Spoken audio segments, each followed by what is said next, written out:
وأنا أبحث في موضوع حلقة اليوم وهو موضوع تحريم الخمر، وجدت تشريع جميل وصريح وواضح من الله سبحانه وتعالى.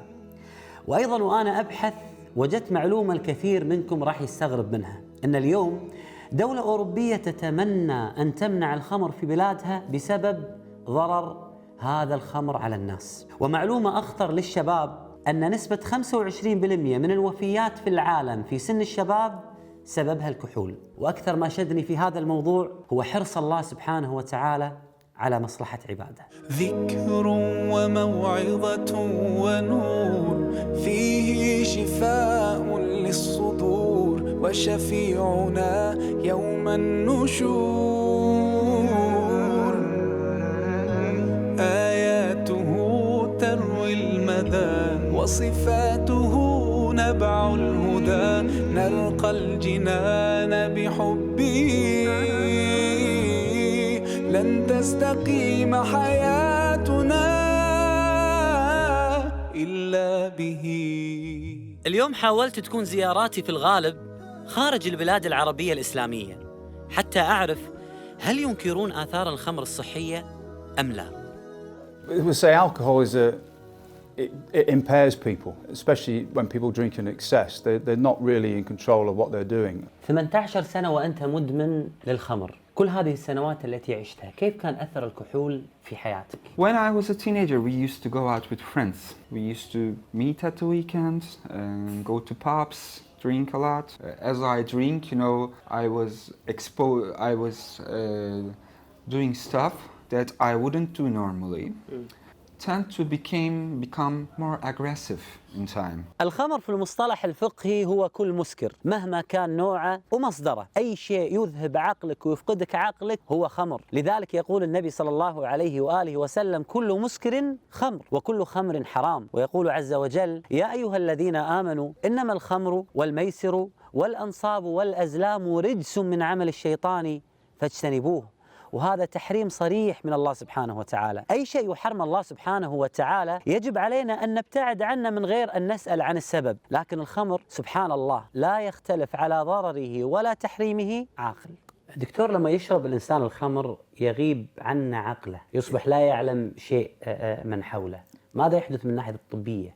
İnsan beyninin 3 derinliği vardır katman olarak. Bir akıl derinliği, akıl katmanı, 2 duygu katmanı ve 3 düşünce katmanı. Alkol alındığı ilk andan itibaren, bir damladan itibaren önce akıl kısmını devre dışına bırakır. Sonra duygu kısmını devre dışına bırakır. En sonda davranış kısmını devre dışına bırakır. Ama alındığı ilk andan itibaren akıl devre dışındadır. Dolayısıyla akıl devre dışında olduğu için kişi duygusal ve davranışsal olarak başlangıçta coşar, artar. أي شخص في شكله الطبيعي يدخل الحمام ويغلق على نفسه مثلا، ولكن الشخص المخمور ممكن إذا نزلت وسط البلد في جمعة بالليل أو يوم السبت بالليل ترى ممكن بعض الأشخاص يتبولون أمام الملأ، لأنه ليس في إدراكه التام. And I had a conflict at the workplace with my boss. They let me off. I had now more time to myself. So that's when I started drinking in the morning. I could drink it's like 16 hours long. إدمان الكحول بيؤدي إلى اختلال الوظائف النفسية، اختلال العلاقة داخل الأسرة، الزوج والزوجة غير متفقين، الطباع سيء الطباع، طبعا بتؤدي إلى استنزاف مصادر المالية للأسرة، بتبدأ ثقته بنفسه تنحدر، بتبدأ تأديته الوظيفة نفسها بتكون هامشية إلى أبعد الحدود، مع إنه كان إنسان كفء قبل كده في عمله. هل كان الخمر والكحول سبب من أسباب فصلك من العمل؟ Because me showing up at the workspace on time, it was a rare situation. It had become a rare situation because I was drinking so much alcohol in the night. I couldn't wake up on time in the morning, so I was always late to work. Then I wasn't working and my wife was working, and I was spending so much time and money I lost my marriage, and we have to end the marriage. We have to get divorced. تعمل الكثير من الدول الغربية على نص قانون وتشريع قانون يخفف من الأضرار السلبية في شرب الخمر، ولن يجدوا أفضل من التشريع الإسلامي الرباني في تحريم هذا الشيء. لماذا يمنع القانون المواطن من قيادة السيارة وهو مخمور؟ Vi har en väldigt strikt lagstiftning i Sverige vad det gäller att köra bil och dricka alkohol. Och det har att göra med att det är en säkerhetsfråga. Så man blir ingen bra bilförare när du har druckit alkohol och sen sätter sig bakom ratten. بالنسبة للخمر هو متاح أن يشرب هنا، لكن أعجبني كثيرا جدا أنهم أخذوا بعد التدابير من منطلق بشري وحفاظ على المجتمع وحفاظ على الأفراد. أول شيء أن ممنوع بيع الخمر لأشخاص في السويد دون 18. ثاني شيء أن الكحول أو المشروبات الكحول فيها نسبة الكحول أكثر من 3.5% تباع فقط عند شركة تابعة للدولة. فأصبحت السويد تمنع التجارة بالخمرة، هي جهة حكومية وحيدة هي التي تبيع في أوقات محددة في أماكن محددة، والجهة الرسمية لتبيع الخمرة هي أيضا مسؤولة عن مكافحة الخمرة، فهي تعمل دعايات تمنع الناس من شرب الخمر. ممنوع في السويد أن تعمل إعلان في التلفزيون أو الراديو لشرب الخمر، ويشتري بالرقم الهوية وكم معين. كذلك هناك أمر آخر حتى في قيادة السيارة، لو أن إنسان معروف أنه يشرب الخمر يرغمونه على أن يكون هناك جهاز ينفخ فيه بحيث يعلم أنه إذا كان في حالة سكر أو في جسمه بقايا كحول أم لا، فإن كان فيه موجود لا تضر السيارة. التشريع الإسلامي بين أمور كثيرة في هذا التحريم، مثلا علاقة شارب الخمر بالله سبحانه وتعالى. لا تقبل لشارب الخمر صلاة 40 يوم، والإسلام يحرم أن يجلس الإنسان على مائدة فيها خمر، وأيضا الإسلام يحرم أن الإنسان يتاجر أو يصنع الخمر، ويحرم الإسلام أن الإنسان يعمل دعاية لهذا الخمر. والإسلام وهذا التشريع في تحريم الخمر أنزل عقوبة وشرع عقوبة لشارب الخمر. فأنا أقول للدول الغربية عليكم بهذا التشريع الرباني حتى لو ما كنتم مسلمين، فلن تجدوا أفضل من هذا التشريع.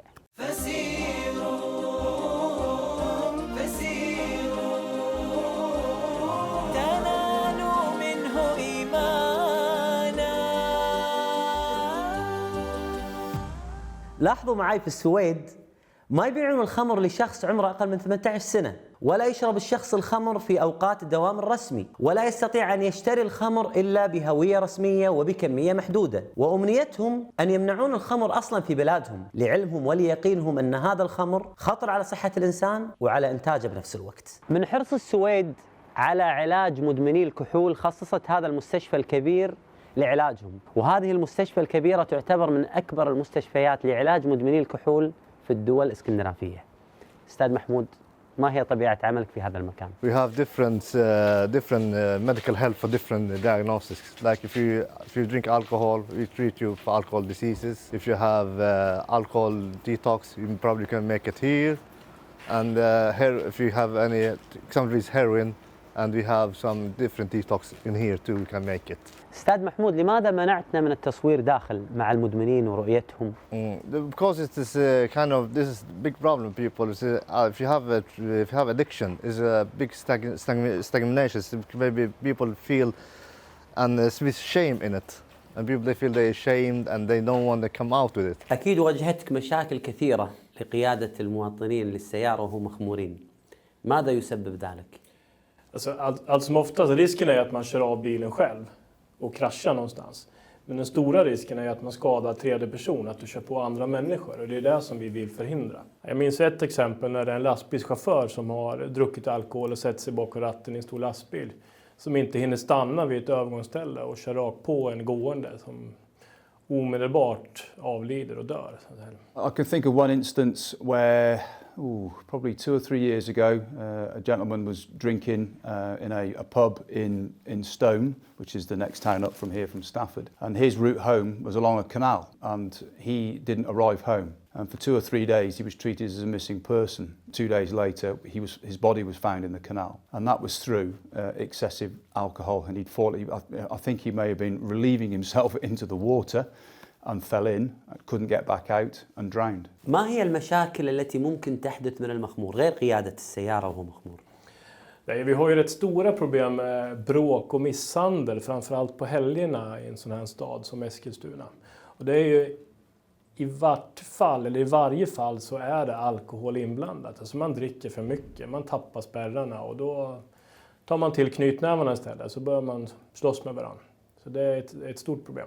كل خبيث أو أي شيء في ضرر علينا في هذه الدنيا الله عز وجل حرمه علينا، ولكن العجيب في تحريم الخمر أن القليل منه ضرره مثل كثرته، وهذا ما قال النبي صلى الله عليه وآله وسلم: ما أسكر كثيره فقليله حرام. دكتور، والشرب القليل من الخمر هل فعلا يؤثر على جسم الإنسان؟ Alkolün her miktarı zararlıdır. Tabii ki zararın görülme derecesi miktarla ilişkilidir ama bir damla da mutlaka zarar verir. Tabii ki miktar arttıkça bunun kesin bir miktarını söylemek zordur ama miktar arttıkça görülen zarar da çok daha fazla artar. كيف تعالجون مدمني المخدرات والكحول في هذه المؤسسة مؤسستكم؟ For alcohol addiction, we are here providing a recovery service to help people with the psychological effects of alcohol and the physical effects of alcohol. And we're trying to make sure they get the right program and the right support to cater for their needs. الخمر لها أضرار نفسية كثيرة وهو سبب في تعطيل كثير من أجهزة الجسم، بل يدخل في أكثر من 60 مرض للإنسان. ولكن الغريب أن هناك إحصائية لبعض الدول الإسلامية والعربية مخجلة جدا لا تعكس التحريم الرباني لهذا الخمر. هناك دولة إسلامية عربية يصل معدل الفرد فيها في استهلاك الخمر أكثر من 26 لتر في السنة، وهذا طبعا رقم مخيف ومخجل. We are very excited in the UK here in Birmingham. We've developed the first Islamic recovery program in the UK. It may be national all around the world. It's an evidence-based program. So we use Islam within recovery and rehabilitation. لو يعلم كل إنسان يشرب الخمر أنه يشرب سم، لذلك أثبتت الكثير من الدراسات الذي يصنع الخمر حتى لو ما يشرب الخمر فقط لاستنشاقه أبخرة هذا الخمر يصاب بالتهاب في القصبات الهوائية والرئة. لذلك الحكمة الإلهية في تحريم هذا الخمر، الله سبحانه وتعالى يقول: فاجتنبوه، يعني مو بس ما تشرب الخمر، اجتنب هذا الخمر لضرر الكثير. Basically what this does, it doesn't give it gives a reading, but it gives us that suspicion, and once we have that suspicion we're able to arrest for that offence. Then it will go down to a police station, and then essentially all I will ask somebody to do is then to take a reasonable breath, and it's basically what we're trying to do is get the air from deep inside the lungs to actually come through to actually get that particular reading. Just analysing that, has to analyse, takes a little bit for the machinery in here to work, and then we come to the moment of truth, and you'll be glad to know the test result is 0, so it's negative, completely negative. Thank you. A relief.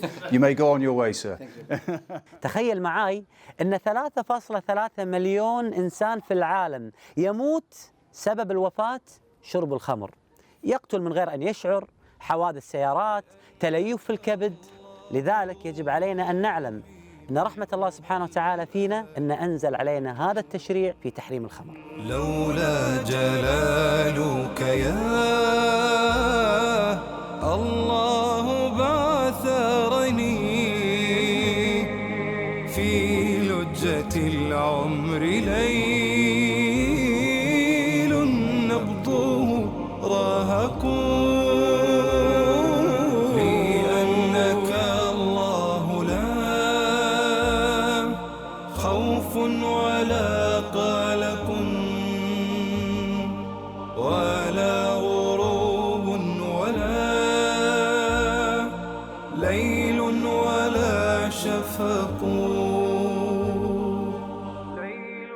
من شرب خمر الدنيا ثم لم يتب منها حرم منها في الآخرة، كما قال النبي صلى الله عليه وآله وسلم: الجنة فيها خمر، الجنة فيها أنهار من خمر.